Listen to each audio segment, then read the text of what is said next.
ஆண்டவரே, எனக்கு விரோதமா இருக்கிற போராட்டம் ஒன்று இல்லை, ரெண்டு இல்லை. எனக்கு விரோதமா இருக்கிற சத்துருக்கள் ஒன்று இல்லை, ரெண்டு இல்லை, ஏகப்பட்ட பேர் இருக்காங்க. அதனால தான் அவன் சங்கீதத்தை சொல்லும்போது என்னை விரோதிக்கிறவர்கள் அநேகர் இருக்காங்கன்னு சொல்றான். நல்லா கவனிங்க. அப்போ அத்தனை பேர் அவனை விரோதித்தாலும் என் அன்பு தேவ பிள்ளைகளை, அவனுக்கு ஒன்று நல்லா தெரியும், என்ன அவராலே அன்றி என்னால் ஜெயிக்க முடியாது அப்படி என்பதை அவன் அறிந்து தான் இன்றைக்கு இந்த சங்கீதத்தில் ஒரு ஜெபத்தை போல அவன் தேவனுடைய சமூகத்தில் ஏறெடுக்கிற வார்த்தையாக அது இருக்கிறது. அப்போ அருமையான தேவனுடைய பிள்ளைகளே, இன்னைக்கு சத்துரு ஏன் இந்த காரியங்கள்லாம் கொண்டு வரான் அப்படின்னு நீங்கள் பார்த்தீங்கன்னா, எப்படியாகிலும் நம்மளை வீழ்த்திடணும், எப்படியாலும் இவனை கீழே வீழ்த்திடணும், அவன் கீழே விழணும், அவன் வாழ்க்கையில் அவன் எழுந்திருக்கவே கூடாது என்பது தான் அவனுடைய திட்டமாக இருக்கிறது. அதற்கு அவன் எந்த லெவலுக்கும் யார் மூலமாக கூட அவன் என்ன பண்ணுறான், கிரியை செய்கிறவனா இருக்கிறான். அப்போ அருமையான தேவனுடைய பிள்ளைகளை, இதை நம்ம அறிந்து கொள்ளணும். இன்னைக்கு இந்த காலம் எப்படிப்பட்ட ஒரு காலமாக இருக்குன்னா, சபையின் பாதத்தில், சபையினுடைய அந்த பிள்ளைகளுடைய பாதத்தில் சாத்தானை அவர் மிதிக்கிற ஒரு காலமாக இருக்கிறது. அல்லேலூயா.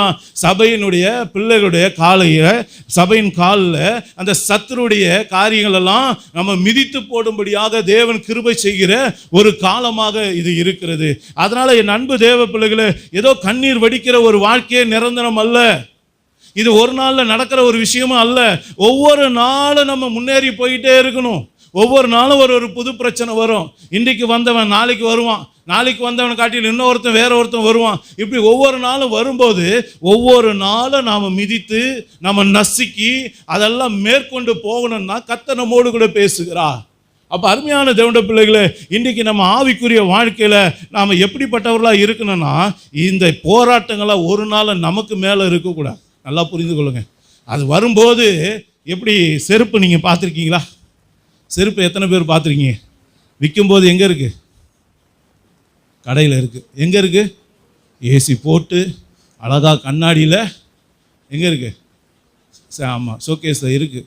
அதுக்கப்புறம் வாங்கினதுக்கப்புறம் காலு கீழே. அப்போ நல்லா புரிந்து கொள்ளுங்க. ஒரு போராட்டம் வரும்போது அது டிசைனாக வரும், ஷோகேஸை போல் இருக்கும், பயங்கரமாக இருக்கும். புரியுதுங்களா? ஆனால் உங்ககிட்ட வந்துருச்சுன்னா அது எப்படியா மாறிடணும், உங்கள் காலு கீழே தான் அது மாறிடணும். அப்போ நல்லா புரிந்து கொள்ளுங்க. எதுவாக இருந்தாலும், எந்த போராட்டமாக இருந்தாலும் அதையெல்லாம் நீங்களும் நானும் எப்படிப்பட்டவர்களாக மாற்றணும், அதை மிதித்து நசுக்கி போடுகிறவளாக மாறணும் அப்படின்றத கர்த்தர் விரும்புகிறார்.